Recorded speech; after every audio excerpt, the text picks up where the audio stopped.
Hello, welcome to my channel, I'm glad to see you. And today I want to bring you something different. I want to bring you a review of the Super Pocket Neo Geo edition. This is the special edition that is limited to 3000 units, but as far as I know the regular edition come with the same games. Mine just came into the mail, so I want to start talking about the packaging. And what a sad excuse of a packaging this is. The console is literally loose inside the box. I mean, come on Funstock, at least put something inside the box so it doesn't jiggle around. Anyways, let's carefully open this box so it doesn't crease, and here's what's inside of it. It comes with this pamphlet that works like a quick start guide, a USB-C cord for charging, and the console itself.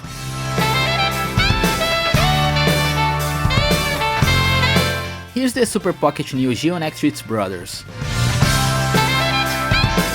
And for size comparison, here is it next to a PSP, next to a new 3DS XL, next to a Nintendo DS Lite, next to a Game Boy Color, next to a Game Boy Micro. Man, I still can't believe how tiny this is. Gladly that's not what you said.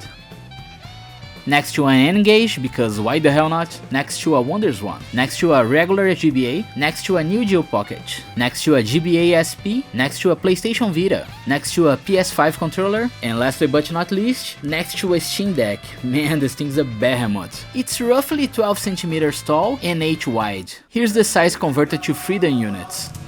America, fuck yeah! And here it is in action.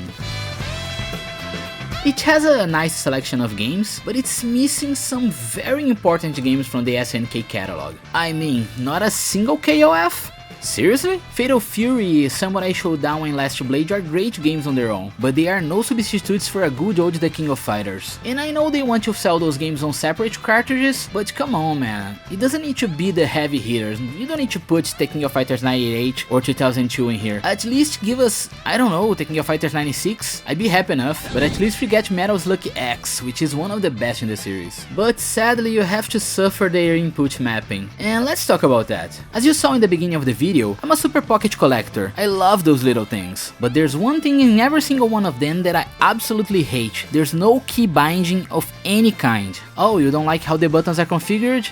Tough luck. It's love it or leave it. And I don't get that, seriously I don't. Why can't I configure the buttons the way I like it? And even the Evercade console suffers from that. You can't configure them for individual games, you have to change them for the whole console. Meaning for example that, if you don't like to shoot with the bottom button and you want to shoot with the left button, now the confirmation button for the whole console is the left button. It sucks. So this is something you have to take in consideration when buying one of those things. If you want any form of configuration, you're out of luck.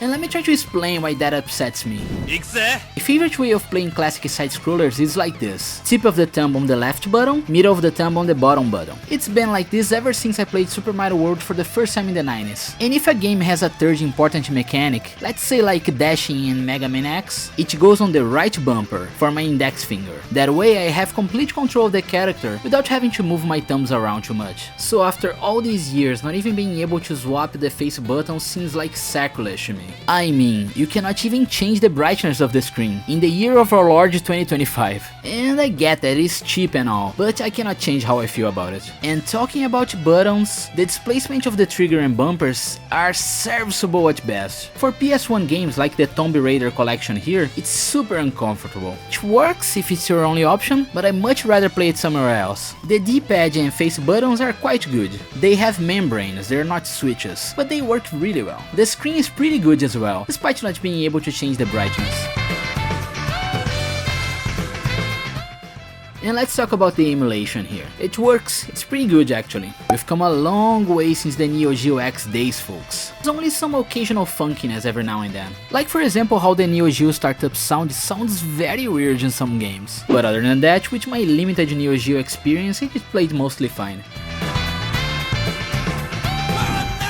Since the Super Pocket is an Evercade console, it plays all these games as far as I know. I mean, all the ones I have worked normally, so I assume it's the same for the other cartridges. Correct me if I'm wrong in the comments. And there's not much else to say, it's a cool little collector's piece. But if you wanna play Evercade games, specifically, there's other methods that are much better than this one. But for its price, and the fact that this comes preloaded with 15 pretty good Neo Geo games, I think it's worth it.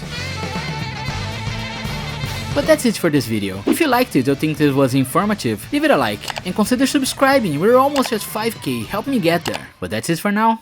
Bye bye.